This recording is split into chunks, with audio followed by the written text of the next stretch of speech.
Well,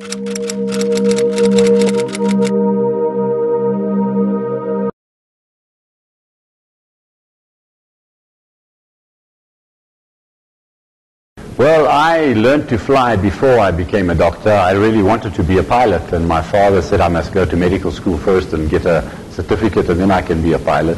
So I did both, and I love aviation. I love flying. I learned to fly before I learned to drive a car, and I had a pilot's license before I had as a doctor.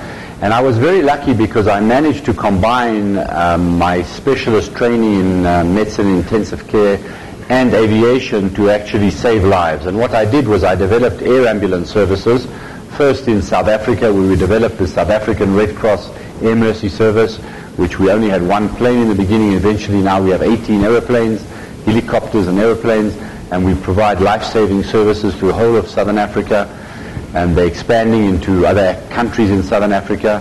And I managed to do the same in Israel, where I trained the doctors and the nurses and the paramedics how to do this, and I made intensive care in a jet aeroplane, and we fly all around the region, even to the countries that are not friendly with us in the region, to save lives and to utilize the aviation and medicine together to make flying intensive care units.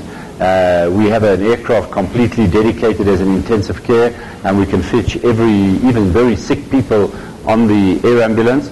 And I fly the aircraft, I train the pilots, I train the medical crews, and it's really a hobby for me. I do it as a volunteer service. I don't get money for this.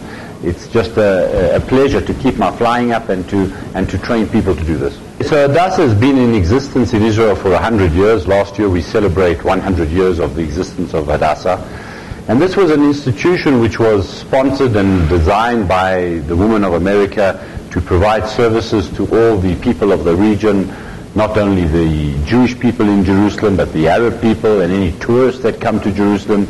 And the reason was to create a 5-star medical service that could cater for these people. It's a foundation. It's not a private hospital. It's a foundation. It caters for the people. It doesn't have shareholders or investors. It's a place where we receive donations. We take money for the services from the state for training, from the population, the medical aids for the services we provide. And the hospital is gradually growing in terms of structure, in terms of research, in terms of development, because of the generous donations we receive, and also by the fact that any money we receive we put back into research and development to develop medicine. I was invited to come to Mexico by the Hadassah International Organization and to meet the Jewish community in Mexico and to see the infrastructure, the services, the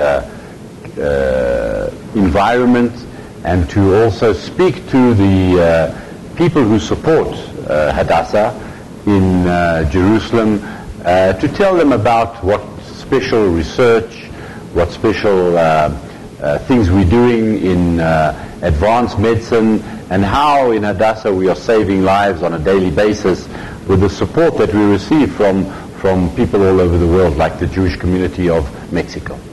One of the most greatest things is that I saw my mother's life being saved by Hadassah, where my mother was in South Africa. She developed a malignancy of the blood, and we brought her to Hadassah, and despite the fact that most doctors in the world said that 88 years old, which she is now, at 85 she was at the time, that there's nothing to do for this kind of malignancy. We brought her to Hadassah, and the doctors managed to use some new research technology of monoclonal antibodies, and they managed to cure her disease.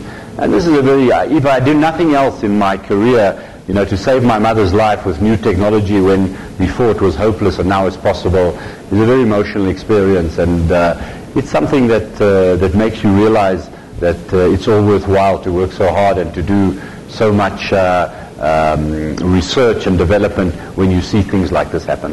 When you save a life and people come and say, you saved my life, I always say, well, it's Hashem that saved your life. I'm just the person who helped him to do this, and it's my job, and I think that that's how I see it as an intensive care specialist.